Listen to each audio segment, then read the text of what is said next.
Thank you for joining me. Thank you for listening to another episode of Fifth Recovery. Let me start my timer. 15 minutes with me.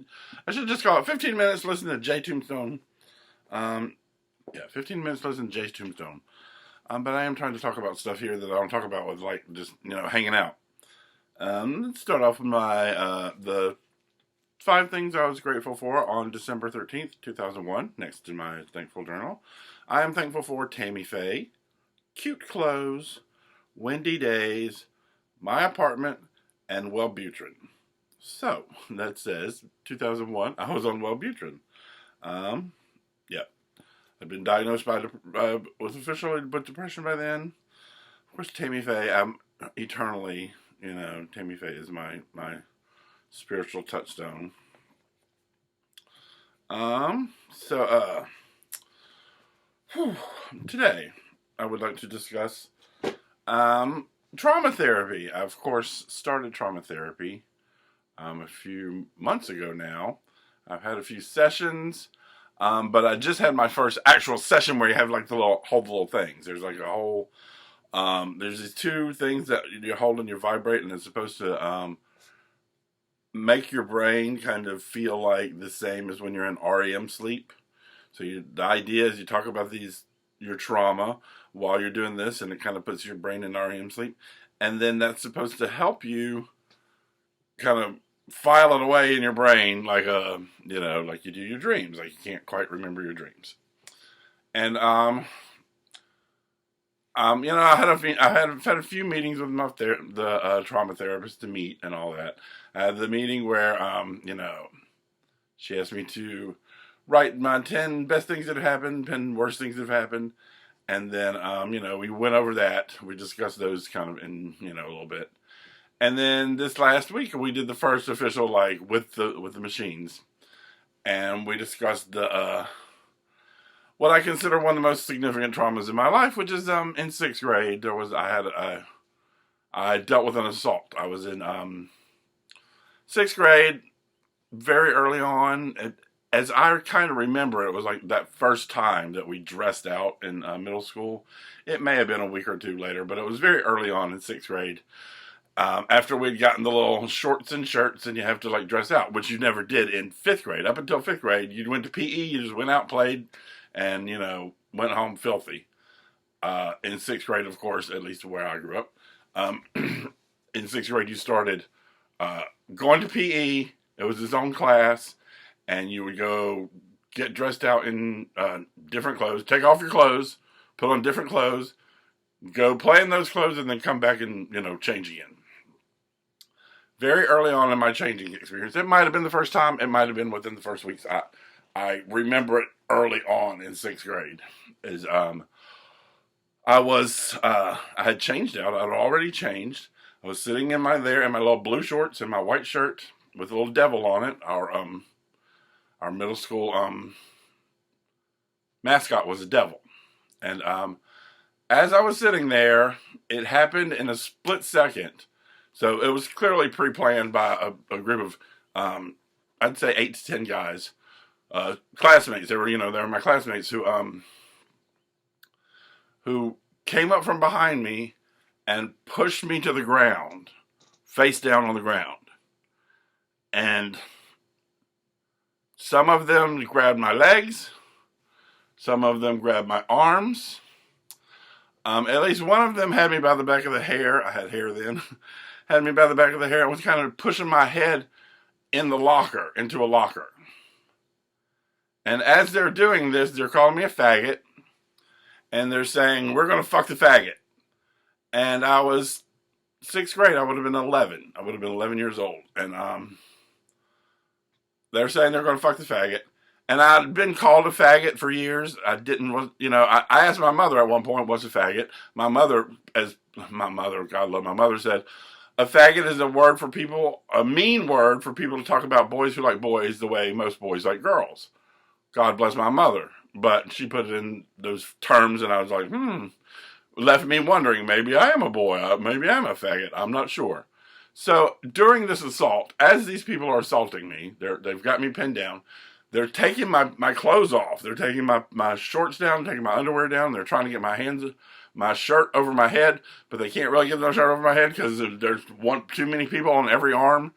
It was just like a little crazy scene. I don't know how long this actually took. I would guess probably less than 2 minutes. Probably not even 2 minutes. Maybe like a minute. It happened very fast, and it was insane. And it was just like chaos. There was like one person on every limb, and somebody trying to stick my head in the locker, and I could thinking about the thing that I associate the smell of chlorine, that kind of smell of a freshly cleaned bathroom. There's like chlorine with a little piss in it. That smell, I think of this trauma, and they kind of got my head into a locker, and at some point I started crying. I was audibly crying. I was like, crying like audibly. And it was then that someone said, he's crying. Oh, he's crying. He's a crybaby. And they started calling me a crybaby. And once the group realized I was actually crying, the mood changed in a split second. Everybody was immediately like afraid they were in trouble.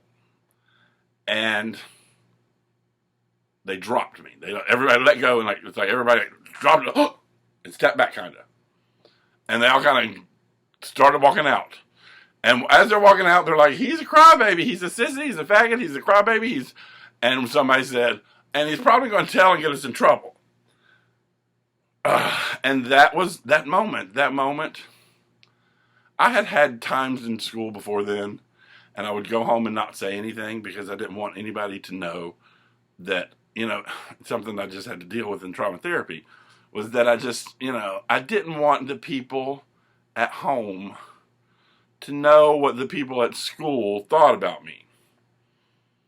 Because I would go to school and I was like villainized. I was like this horrible thing. I was a faggot, a sissy. These words that I didn't even know what they meant were being thrown at me, and they were like, "You are that." And I kind of wondered if maybe the people at school were right, and the people at home, if they found out, what the people at home at school thought of me, then they might be like, "Oh, like I thought," you know what I mean? Like I thought maybe they were right, or maybe I just didn't want them to know how I was treated. I was embarrassed that I wasn't popular like my sisters. Both my sisters seemed to have a pretty easy time socially in school. They both played sports. They both had, a lot of friends. Kim, of course, was a cheerleader.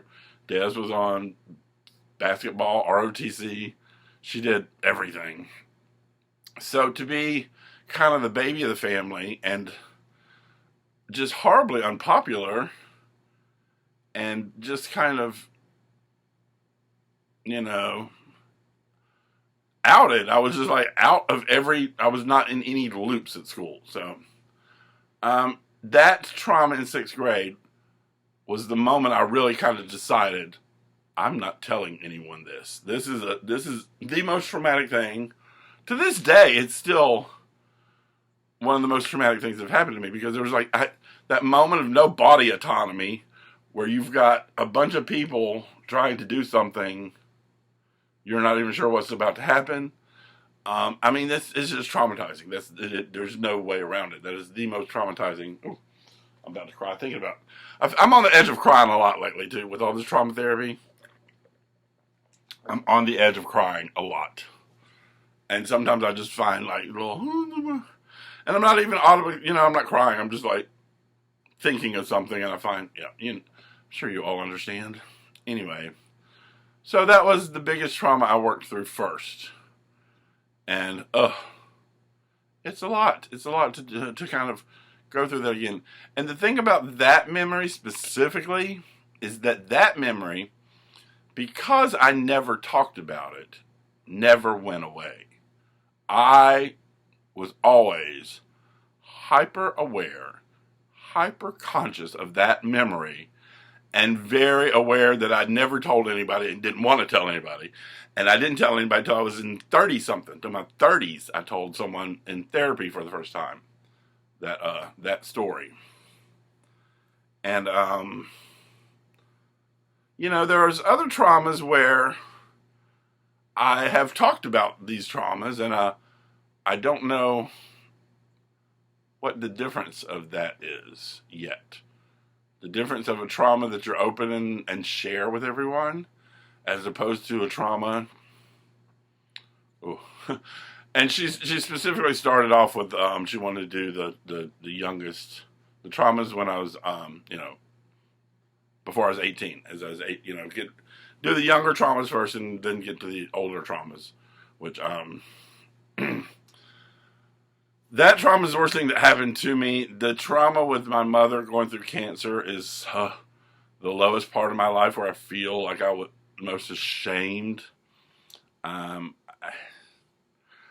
talk about that when I get to it in therapy. Anyway, so I'm just, I realize all of my drug addictions have been stemmed from trauma. And thinking about this now, I was 11 years old when that happened. I was 11 years old when I started smoking. I smoked from 11 until I was 32. I smoked 21 years. Cigarettes. Yeah, and I smoked, and it's only this week that I kind of realized that the same age I started smoking was the same age as that trauma, that trauma that kind of defined my split personality from there on out. Then there was the sweet little J, and then there was the bad J. And there still is. I'm still kind of a split personality person. I don't completely feel all good or all bad. I feel very, I'm sure everybody does. But I just feel broken. I feel a very broken person. Especially now after the whole fall apart of the relationship. And I really do kind of, that brokenness probably started before that moment. Maybe not. I mean, I can really go back to that moment. There's another trauma moment that didn't even make it onto my list. But when I grew up, I was told this story so many times, more than I actually really, really remember it. My mother and my sister, Des, would tell me the story of my dad used to drink. My dad used to drink, and he would come home and he would beat up Des. He would hit, he'd be violent, and of course he didn't hit my mom, and he wouldn't hit me because if he hit me, he'd have my mother to deal with. So he took his anger out on Des, and my mom and Des told me many times the story about when at one point my dad was kind of hitting Des, or going to hit Des or whatever, and I stood in between them. I put my body between him and Des, and he, knowing that he wouldn't hit me, like everybody knew he wouldn't hit me because I was mama's baby, and you don't fuck with me. I knew that. And what's interesting is when my dad died, I tried my best to go back to remember the earliest memory of my dad, and the earliest thing I can come to is that moment. But when I think of that moment, I don't see myself stepping in between. I see this frozen picture of my dad kind of hand raised and Des kind of curled in the corner, and a space between them. And that's how I remember. That's the oldest I remember when my dad died. I was like, that's what I remember more than anything else. I remember him about to hit Des. Oh, anyway, and it goes without saying that all of my addictions, not even drugs, because I had eating addictions, eating disorder beyond that. So, have all stemmed from trauma and trying to fucking deal with the trauma, myself, because part of me thinks, oh, I can deal with everything. I can fucking deal with it. This part of the things with my relationship now is when I first started dating my partner, early on I realized he was kind of flaky. He was undependable. You know, not bad, just flighty. He likes to call himself a spiritual blonde, if that helps at all. He says, I'm a spiritual blonde, which flaky, undependable, flighty. Oh. And my part of that, in therapy, my therapist asked me, what is your part in that? And I realized my part in that is that I got into a relationship that I knew he was undependable, but I thought I didn't need him to be. I thought I was strong enough and independent enough to be in a relationship with someone who was completely undependable, but I would be strong enough that I could handle it. Anyway, change is good, transition is hard. When life seems at its most difficult is exactly when you should stop and say thank you.